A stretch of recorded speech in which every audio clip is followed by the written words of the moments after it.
नमस्कार बच्चों, आप सभी का स्वागत है मेरे यूट्यूब चैनल होम साइंस में, जिसमें मैं आज आप सभी को पढ़ाने वाली हूँ एमए प्रथम वर्ष का चतुर्थ प्रश्न पत्र रूरल साइकोलॉजी अर्थात ग्रामीण समाजशास्त्र, जिसमें से मैं आज का टॉपिक लेके आई हूँ। आज का प्रश्न लेके आई हूँ, परिवार नियोजन या परिवार कल्याण से आप क्या समझते हैं? सरकार ने अब तक क्या नीति अपनाई है और मूल्यांकन कीजिए और इसे प्रभावी बनाने के लिए सुझाव दीजिए। जी हाँ बच्चों, मैं आज पुस्तक के माध्यम से आप सभी को समझाने का प्रयास कर रही हूँ। सो बच्चों ध्यान से पढ़ें, क्योंकि ये प्रश्न लॉन्ग है और ये काफ़ी लंबा हो सकता है वीडियो, इसलिए मैं कोशिश करूँगी जितना कम समय में ये पूरा हो जाए और आप सभी को अच्छे से समझ में भी आए। और आप सभी से एक बात और कहना है बच्चों, आप सब चैनल को सब्सक्राइब कर लें, जिससे आप सभी को मैं जैसे ही कोई वीडियो अपलोड करती हूँ आप सभी को तुरंत अपने मोबाइल पर मैसेज मिल जाए। आगे देखते हैं बच्चों, मैंने प्रश्न पहले ही पढ़ दिया। क्या पढ़ा था? परिवार नियोजन या परिवार कल्याण से आप क्या समझते हैं और सरकार के द्वारा इसके लिए क्या नीति अपनाई गई है, और मूल्यांकन कीजिए और अपने सुझाव भी दीजिए। आगे देखते हैं बच्चों, परिवार नियोजन जनसंख्या वृद्धि की दर को कम करने व स्वास्थ्य सेवाओं में वृद्धि करने का एक साधन है। क्या है? एक साधन है। परिवार नियोजन क्या है? जनसंख्या वृद्धि की दर को कम करने की और स्वास्थ्य सेवाओं की वृद्धि करने का एक साधन है। आगे देखते हैं बच्चों, परिवार नियोजन या परिवार कल्याण से अर्थ स्वेच्छा या कानूनी या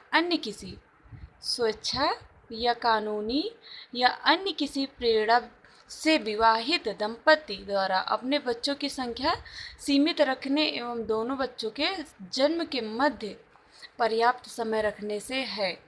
अर्थात जैसे कि ये आप सब अर्थ में भी लिख सकते हैं, परिभाषा भी दे सकते हैं अकॉर्डिंग टू यू, अर्थात अपने अनुसार कुछ भी लिख सकते हैं। जैसे कि इसमें कह रहे हैं, परिवार नियोजन या परिवार कल्याण से अर्थ स्वेच्छा या कानूनी या अन्य किसी प्रेरणा से विवाहित दंपति द्वारा अपने बच्चों की संख्या सीमित रखने एवं दो बच्चों के जन्म के बाद क्या पर्याप्त समय रखने, जैसे कि कुछ समय के बाद ही दूसरा बच्चा हो।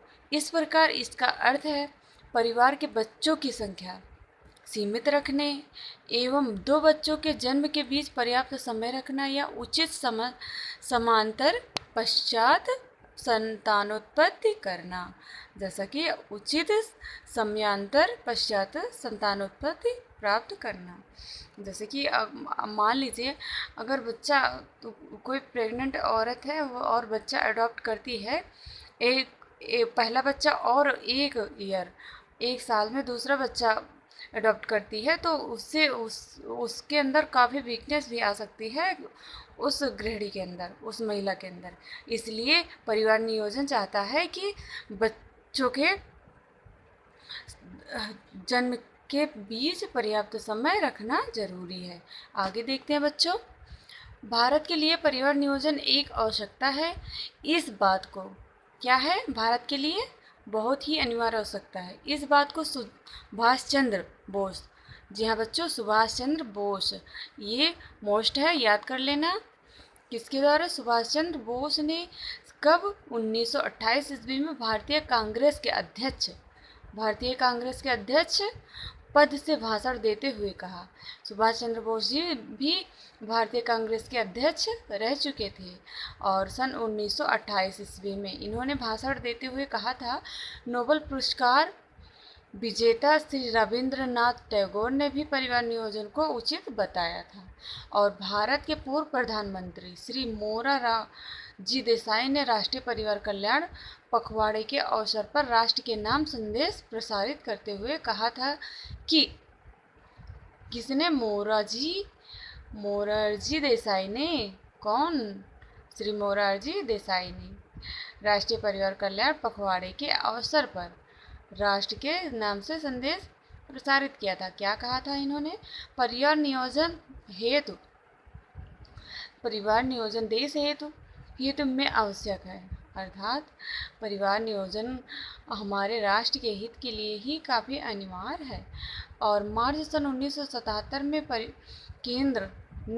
केंद्र में जनता सरकार के आने पर परिवार नियोजन का नाम बदल दिया गया और इसको परिवार कल्याण के नाम से पुकारा जाने लगा। कब इसका नाम बदला गया था? सन 1977 में। ये बच्चों मोस्ट है, इसको याद कर लेना। परिवार नियोजन का नाम कब बदला गया था? सन 1977 में। फिर नाम बदलकर क्या नाम रखा गया? परिवार कल्याण योजना रखा गया। आगे देखते हैं बच्चों, भारत में परिवार नियोजन या कल्याण का संगठन क्या है? भारत में परिवार नियोजन या कल्याण का संगठन स्वास्थ्य एवं परिवार नियोजन या कल्याण विषय, जब बच्चों स्वास्थ्य एवं परिवार नियोजन कल्याण विषय राज्य सरकारों के अधिकार क्षेत्र में है। लेकिन परिवार नियोजन या कल्याण को नंबर 1 पे है व्यापक स्तर पर चलाना, और नंबर 2 प्रभावपूर्ण मार्गदर्शन करने एवं नंबर 3 है उचित समन्वय की आवश्यकता को ध्यान में रखते हुए यह केंद्र सरकार के स्वास्थ्य एवं परिवार कल्याण मंत्रालय के अंतर्गत रखा गया। किसके अंतर्गत रखा गया? केंद्र सरकार के स्वास्थ्य एवं परिवार कल्याण मंत्रालय के अंतर्गत रखा गया। परिवार नियोजन कार्यक्रमों को केंद्रीय सरकार तैयार करती है, लेकिन उनको केंद्र सरकार जो है वही ही परिवार नियोजन के कार्यों को तैयार करती है, लेकिन उनको कार्य रूप में परिणत करने का उत्तरदायित्व तो राज्य सरकार पर होता है। केंद्रीय सरकार राज्य सरकारों की सभी अनावर्तक और कुछ आवर्तक मदों पर व्यय करने के लिए 100% सहायता करती है, लेकिन कुछ आवर्तक मदों के लिए केवल 90% की सहायता देती है। स्वास्थ्य मंत्रालय के परिवार कल्याण विभाग की सहायता के लिए कुछ समितियां, जैसे कौन कौन सी समितियां हैं बच्चों? जैसे है जनसंख्या सलाहकार समिति और परिवार नियोजन लोकप्रियता अनुसंधान समिति, भारतीय औषधि अनुसंधान परिषद की परिवार नियोजन विषय समिति, और नंबर 4 पे है परिवार नियोजन मूल्यांकन समिति आदि।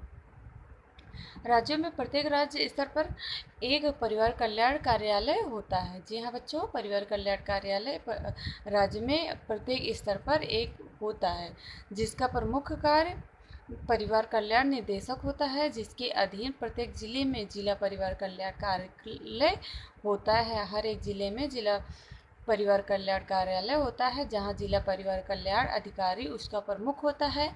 इस समय देश में 21,693 से अधिक प्राथमिक चिकित्सा केंद्र तथा 1,31,900 उपकेंद्र हैं 900 उपकेंद्र हैं।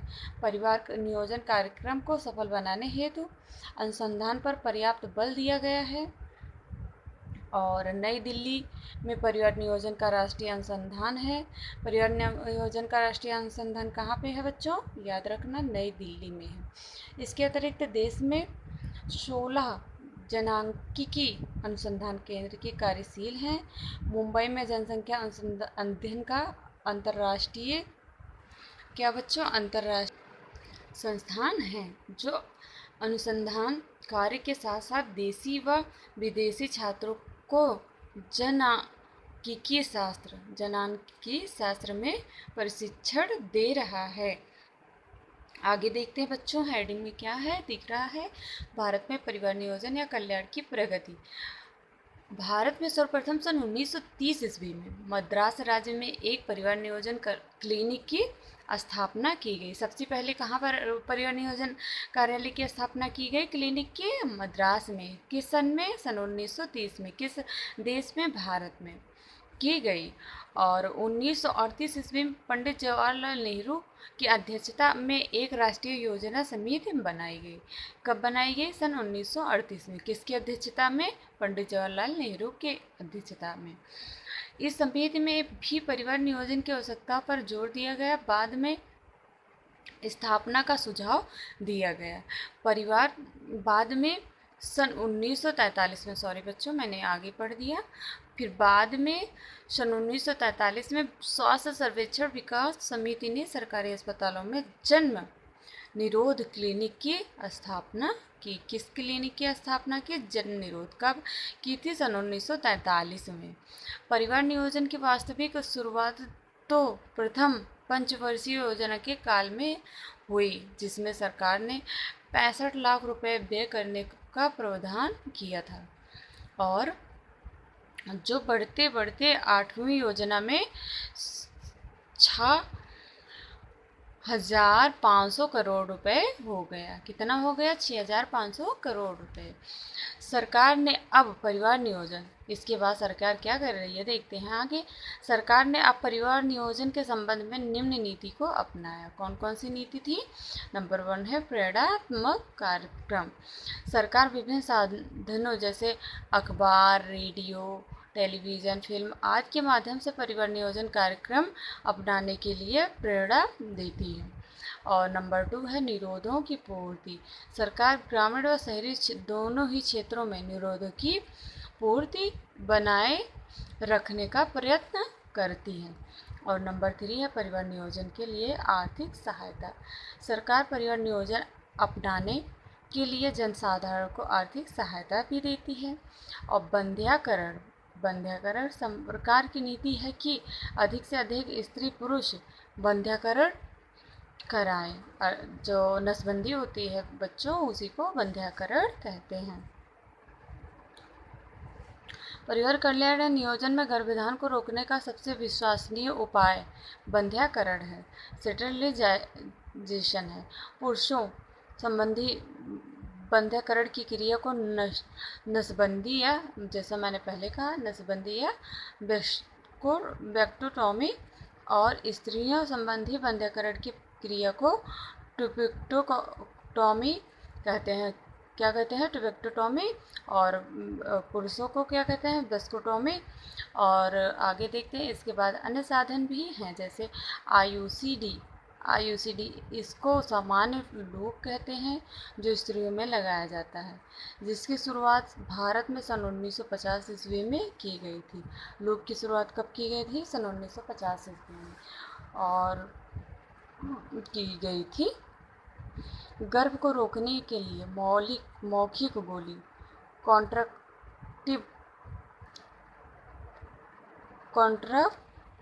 Contraceptive ऑरल pills. क्या बच्चों? कॉन्ट्रासेप्टिव ऑरल पिल्स वह निरोध भी है। परिवार नियोजन कार्यक्रम के अंतर्गत फुटकर दुकानों से निरोध बेचे जा रहे हैं। फुटकर अर्थात जो छोटी मोटी दुकानें हैं, उनसे भी निरोध की गोलियां बेची जा रही हैं, तथा ग्रामीण और शहरी अस्पतालों में मौखिक गोलियां वितरित की जाती हैं। परिवार नियोजन या कल्याण कार्यक्रम की प्रगति का मूल्यांकन देखते हैं बच्चों। परिवार नियोजन कार्यालय प्रगति की मूल्यांकन। नंबर 1 पे है जन्म दर में कमी। परिवार नियोजन या कल्याण कार्यक्रम के कारण जन्म दर, जो सन 1951 में 39.9 प्रति हजार थी, वर्तमान में 28.6 प्रति हजार रह गई है। इस प्रकार यह कार्यक्रम जनसंख्या की वृद्धि को रोकने के में कुछ सहायक सिद्ध हुआ है, लेकिन फिर भी जनसंख्या बराबर बढ़ती जा रही है। नंबर 2 है शहरों तक सीमित। परिवार कल्याण या नियोजन का लाभ मुख्यतः शहरों की जनसंख्या को ही मिला है। उसमें भी वे लोग जो शिक्षित वर्ग में आते हैं, उन्हें अधिक लाभ हुआ है। नंबर 3 है बच्चों सरकार की उदासीनता। 3 में क्या है? सरकार की उदासीनता। सरकार द्वारा भी प्रथम व द्वितीय, जी हाँ बच्चों, प्रथम और द्वितीय योजनाओं में बहुत ही कम राशि इस मंद में रखी गई थी, जो इस बात का प्रमाण है कि सरकार उस काल में इस ओर अधिक जागरूक नहीं थी। और नंबर 4 है बच्चों शिक्षा का अभाव एवं अंधविश्वास। जी हाँ बच्चों, जनता का अशिक्षित एवं अंधविश्वास होना इस कार्यक्रम की प्रगति में बाधक रहा है। नंबर 5 है धार्मिक मान्यता। कुछ मामलों में धार्मिक मान्यताएं भी हैं, इसकी प्रगति में बाधक सिद्ध हुई है। इन सभी कारणों से इस कार्यक्रम की प्रगति धीमी रही है। आगे देखते हैं बच्चों, परिवार नियोजन या कल्याण कार्यक्रम को प्रभावी बनाने के लिए सुझाव। जी हाँ बच्चों, आगे सुझाव में देखते हैं परिवार कल्याण नियोजन के बारे में। इस संबंध में कुछ सुझाव दिए जा सकते हैं जो निम्न है। नंबर 1 है विस्तृत प्रचार। सबसे पहले सरकार को विभिन्न प्रचार साधनों जैसे रेडियो, टेलीविज़न, अखबार, प्रदर्शनी, फिल्म प्रदर्शन आदि से खूब प्रचार करना चाहिए, जिससे कि जनमत परिवार कल्याण के हित में बन सके। ग्रामीण क्षेत्रों में यह कार्य ग्राम पंचायतों व सामुदायिक विकास कार्यालयों पर डाला जाना चाहिए। इससे जनता के अंधविश्वास व रूढ़िवादिता में कमी होगी, जिससे परिवार नियोजन को प्रभावी ढंग से अपनाने में सहायता मिलेगी। और नंबर 2 है उचित डॉक्टरी सुविधा। सुझाव में पढ़ रहे हैं बच्चों, परिवार कल्याण या नियोजन के लिए स्थान स्थान पर उचित डॉक्टरी सुविधाएं होनी चाहिए, विशेष रूप से ग्रामीण क्षेत्रों में। और नंबर 3 है प्रशिक्षित कर्मचारी। इस कार्य के लिए कर्मचारी ऐसे होने चाहिए जो मनोवैज्ञानिक दृष्टि से बंध्याकरण कराने वालों को सत्तावना दे सके। इसके लिए उनको प्रशिक्षण दिया जाना चाहिए। और नंबर 4 है बच्चों बंध्याकरण की बाद देखभाल। जिन स्त्रियों व पुरुषों का बंध्याकरण किया जाए उनकी बाद में उचित देखभाल करने की व्यवस्था की जानी चाहिए, जिससे कि उनको मनोवैज्ञानिक शांति मिले और उनको बाद में किसी प्रकार की कोई परेशानी हो ना सके, उचित उपचार किया जा सके।